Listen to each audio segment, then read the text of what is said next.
Prevention. You heard Jeff say our focus is a shared responsibility. I'm going to tell you a little bit about what we're doing specifically. There's so much going on now. When we started in 1994, there were like 3 groups, 3 nonprofits. Now there are hundreds. And hundreds in fighting child porn, hundreds fighting trafficking, hundreds fighting bullying. You know, why? Because it's such a big problem. We need all these groups. We need all of this going on.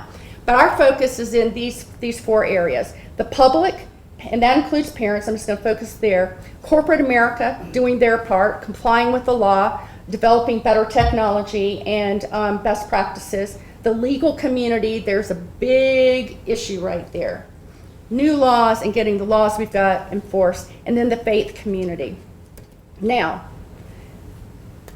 I believe that the answer, the foundation of all of this is the church, but I'm going to go with the parents because I changed my slides around. I thought it was on that slide.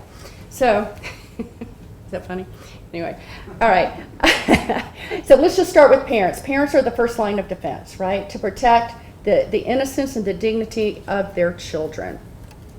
We created the Internet Safety 101 program. We have 2 websites.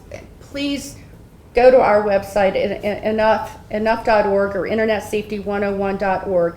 But we created a program to teach parents how to keep their kids safe from all these different dangers. I'm going to take some questions at the end about specifically what you can do.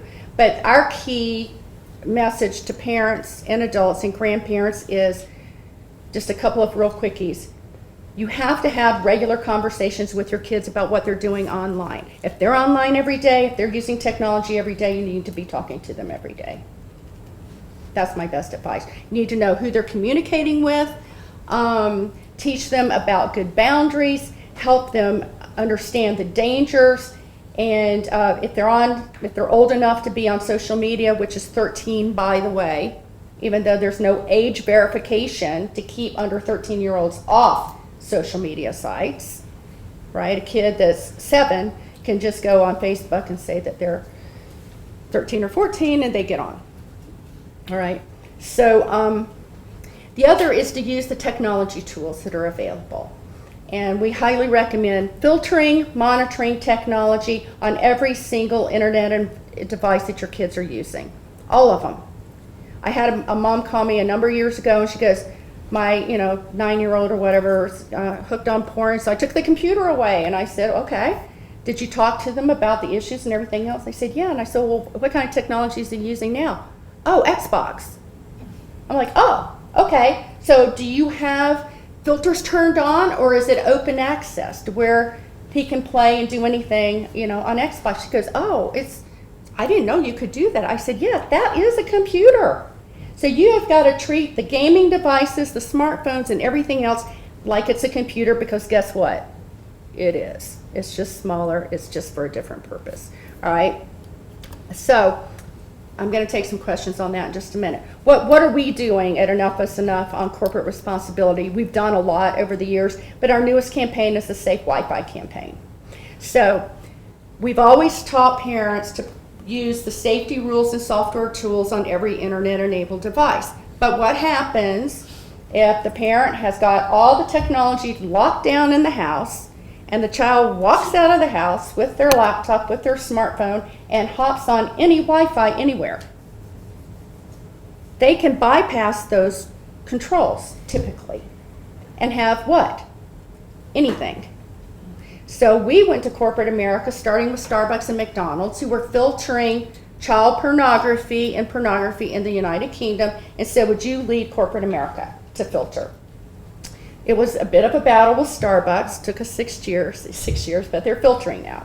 All right? So you go in any of these restaurants and they're filtering. So we are we're actually approaching other businesses, hospitals, stadiums, airlines, you name it. Because have you noticed with your smartphone, you all have smartphones, right? You can check your email anywhere, just about, right? You can go on the internet anywhere. Why is that? Because you're hopping onto a Wi-Fi network.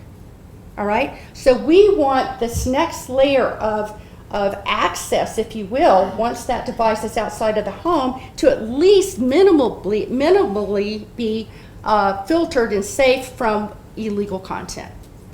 What we found is that a lot of the, like McDonald's, they said, hey, we're going to filter violence and drugs, and we're going to filter all this other stuff because we don't want that in our place of business.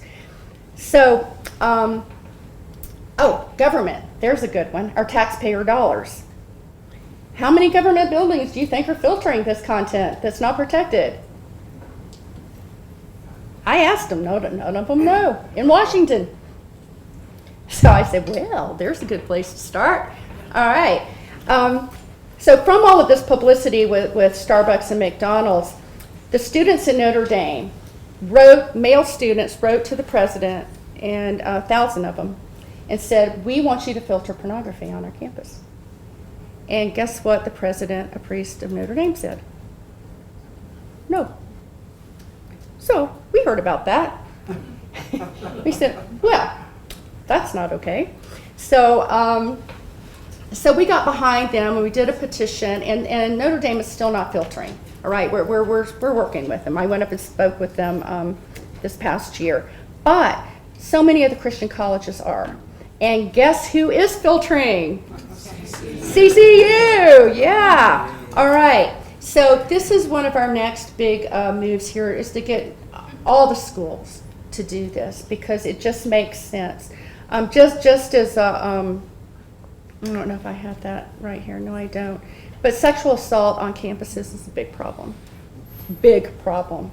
All right, and we do know, as you've learned earlier, that pornography can fuel sexual violence and sexual assault. It may not be the only thing, but it is a fueling factor, all right? So why not, as a university that's taking hardworking parents' money, filter content that we know is dangerous and can be harmful?